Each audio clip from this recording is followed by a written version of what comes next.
ಇತ್ತೀಚೆಗೆ ಚರ್ಚೆ ಆಗ್ತಾ ಇರ್ತಕ್ಕಂಥದ್ದು, ವಿರೋಧ ಪಕ್ಷದವರು ಕೂಡ ಚರ್ಚೆ ಮಾಡ್ತಕ್ಕಂಥದ್ದು, ಸಾಲ ಮಾಡಿಬಿಟ್ಟಿದ್ದಾರೆ, ಈ ರಾಜ್ಯ ಸಾಲದಲ್ಲಿ ನಡೀತಾ ಇದೆ, ಕಳೆದ 3 ವರ್ಷದಲ್ಲಿ ಹೆಚ್ಚು ಸಾಲ ಮಾಡಿಬಿಟ್ಟಿದ್ದಾರೆ, ಮುಂದಿನ ಆರ್ಥಿಕ ವರ್ಷದಲ್ಲೂ ಕೂಡ ಸಾಲ ಮಾಡಿಬಿಟ್ಟಿದ್ದಾರೆ ಅಂತಕ್ಕಂಥ ಮಾತುಗಳನ್ನು, ಆರೋಪಗಳನ್ನು ಮಾಡ್ತಾ ಇದ್ದಾರೆ. ನಾನು ಹಿಂದೇನೂ ಹಣಕಾಸಿನ ಮಂತ್ರಿಯಾಗಿದ್ದೆ 94ರಿಂದ 99ರವರೆಗೆ.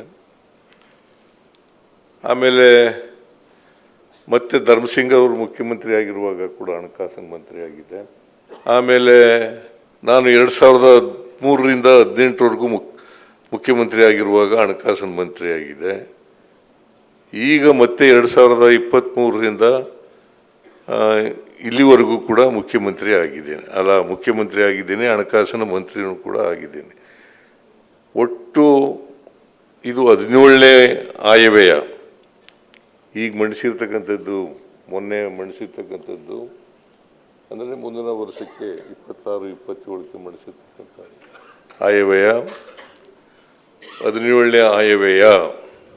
ಈ 17ನೇ ಆಯವ್ಯಯದಲ್ಲೂ ಕೂಡ ಆರ್ಥಿಕ ಶಿಸ್ತನ್ನು ಪಾಲನೆ ಮಾಡ್ತಕ್ಕಂಥ ಪ್ರಯತ್ನವನ್ನು ಮಾಡಿದ್ದೇನೆ. 2018ರವರೆಗೆ ರೆವಿನ್ಯೂ ಸರ್ಪ್ಲಸ್ ಕೂಡ ಇರ್ತಿತ್ತು, ಯಾವತ್ತೂ ಕೂಡ ರೆವಿನ್ಯೂ ಡಿಫಿಸಿಟ್ಗೆ ಬಂದಿರಲಿಲ್ಲ, ರೆವಿನ್ಯೂ ಸರ್ಪ್ಲಸ್ ಇರ್ತಿತ್ತು. ಈಗ ರೆವಿನ್ಯೂ ಡಿಫಿಸಿಟ್ ಇದೆ. ಕಳೆದ ವರ್ಷ ಅಂದರೆ ಈ ವರ್ಷ 25-26 ರೆವಿನ್ಯೂ ಡಿಫಿಸಿಟ್ಟು 19,000 ಕೋಟಿ ಇತ್ತು. ಅಂದರೆ ಮುಂದಿನ ವರ್ಷಕ್ಕೆ 22,000 ಕೋಟಿ ರೂಪಾಯಿಗಳಿದೆ. ನಮಗೆ ಕೇಂದ್ರದಿಂದ ಬರಬೇಕಾದಂಥ ಬಾಕಿ ಹಣ ಬಂದಿದ್ದರೆ ಈ ರೆವಿನ್ಯೂ ಡಿಫಿಸಿಟ್ಗಳನ್ನು ಅಳಿಸಾಕಲಿಕ್ಕೆ ಸಾಧ್ಯ ಆಯ್ತಿತ್ತು, ರೆವಿನ್ಯೂ ಸರ್ಪ್ಲಸ್ ಬರಲಿಕ್ಕೆ ಸಾಧ್ಯ ಆಯ್ತಿತ್ತು. ಈಗಾಗಲೇ ನಾನು ಪ್ರಸ್ತಾಪ ಮಾಡದಂತೆ 2025-26ರಲ್ಲಿ ಅವರು ಮಧ್ಯದಲ್ಲಿ ರ್ಯಾಷನಲೈಸ್ ಮಾಡಿದ್ರು GSTನ. ನಿಮಗೆ GST ಅಂದರೆ ಗೊತ್ತಿರಬೇಕು ಅಂತ ಅಂದ್ಕೊಂಡಿದ್ದೀನಿ ನಾನು, ಆದರೂ ಕೂಡ ಹೇಳ್ತೇನೆ. ಗೂಡ್ಸ್ ಆ್ಯಂಡ್ ಸರ್ವಿಸ್ ಟ್ಯಾಕ್ಸ್ ಅಂತ GST ಅಂತ ಕರೀತಾರೆ, ಗೂಡ್ಸ್ ಆ್ಯಂಡ್ ಸರ್ವಿಸ್ ಟ್ಯಾಕ್ಸ್. ಅದನ್ನು ಇದು 2017ರಲ್ಲಿ ಜಾರಿಗೆ ಬಂತು. 17ಕ್ಕಿಂತ ಮುಂಚಿತವಾಗಿ ನಮ್ಮಲ್ಲಿ ರೆವಿನ್ಯೂ ಗ್ರೋತ್ ಕರ್ನಾಟಕದಲ್ಲಿ 14% ಇತ್ತು, 14% ಗ್ರೋತ್. ಅಷ್ಟು ಗ್ರೋತ್ ಇದ್ದದನ್ನು ಇವರು 22ಕ್ಕೆ ನಿಲ್ಲಿಸ್ಬಿಟ್ರು.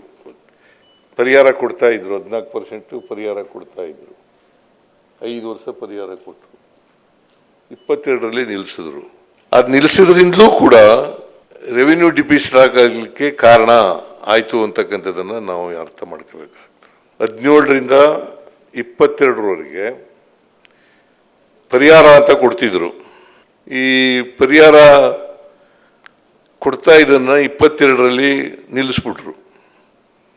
ನಾವು ಒತ್ತಾಯ ಮಾಡ್ತಾ ಇದ್ದೇವೆ ಅದನ್ನು ಮುಂದುವರಿಸಬೇಕು ಅಂತಕ್ಕಂಥದ್ದನ್ನು ಒತ್ತಾಯ ಮಾಡಿದ್ದೋ, ಆದರೂ ಕೂಡ ಕೇಂದ್ರ ಸರ್ಕಾರ ಕೇಳಲಿಲ್ಲ.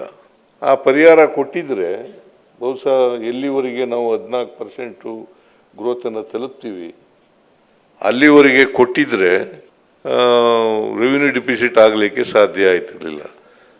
ಇದು ಒಂದು. ಎರಡನೇದು, ಈಗಾಗಲೇ ನಾನು ಪ್ರಸ್ತಾಪ ಮಾಡದಂತೆ GST ರ್ಯಾಷನಲೈಸೇಷನ್ ಮಾಡೋದ್ರಿಂದ ಅದು ಕೂಡ ಒಂದು ಆಯಿತು. ಎರಡನೇದು, ನಾವು ಬರಬೇಕಾಗಿದ್ದಂಥ ಹಣ ಅಂದರೆ JJM ಅಂತ ಜಲಜೀವನ್ ಪ್ರೋಗ್ರಾಮ್ಗೆ 50-50 ಕೊಡಬೇಕಾಗಿತ್ತು. ಒಟ್ಟು 69,000 ಕೋಟಿ ಅದರ ಬಜೆಟ್ನ ಕಾಸ್ಟು 69,000 ಕೋಟಿ. ಅವರು ನಮಗೆ ಕೊಟ್ಟಿರ್ತಕ್ಕಂಥ ಹಣ ಇಲ್ಲಿವರೆಗೆ 11,000 ಚಿಲ್ಲರೆ ಕೋಟಿ, 11,000 ಚಿಲ್ಲರೆ ಕೋಟಿ. ನಾವು ಸುಮಾರು 27,000 ಕೋಟಿಗೂ ಹೆಚ್ಚು ಖರ್ಚು ಮಾಡಿದ್ದೀವಿ. 27,000 ಕೋಟಿಗೂ ಹೆಚ್ಚು ಖರ್ಚು ಮಾಡ್ತಿದ್ದೀವಿ.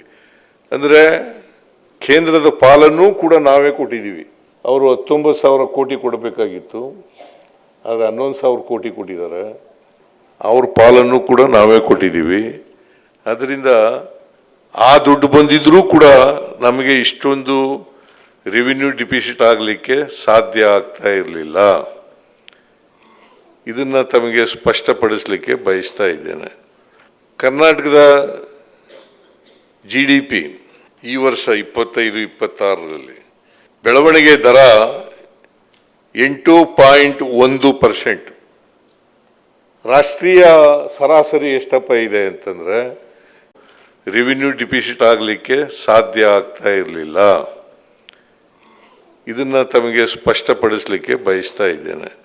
ಆಮೇಲೆ ಕರ್ನಾಟಕದ GDP ಈ ವರ್ಷ 25-26ರಲ್ಲಿ ಬೆಳವಣಿಗೆ ದರ 8.1%.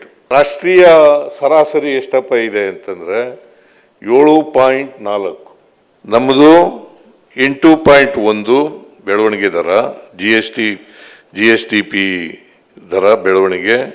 ರಾಷ್ಟ್ರೀಯ ಅವರೇಜ್ ಇರ್ತಕ್ಕಂಥದ್ದು 7.4.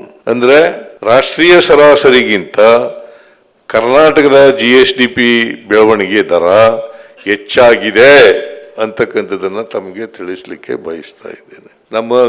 ಆಮೇಲೆ GST ಕಲೆಕ್ಷನ್ನಲ್ಲಿ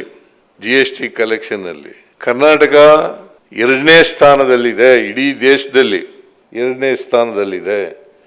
Maharashtra number 1, Karnataka number 2.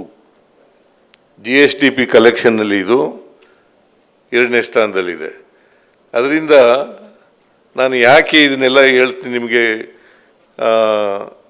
ಸ್ಥೂಲವಾಗಿ ನಿಮಗೆ ಪರಿಚಯಿಸ್ತಾ ಇದ್ದೀನಿ ಅಂತಂದರೆ, ನಮ್ಮ ಬಜೆಟ್ಟು ಕರ್ನಾಟಕದ ಆಯವ್ಯಯ ನಾವು ಬೇರೆ ರಾಜ್ಯಗಳಿಗಿಂತ ಕಡಿಮೆ ಇಲ್ಲ ಅಂತಕ್ಕಂಥದ್ದನ್ನು ಭಾಳ ಸ್ಪಷ್ಟಪಡಿಸಲಿಕ್ಕೆ ಬಯಸ್ತಾ ಇದ್ದೇನೆ.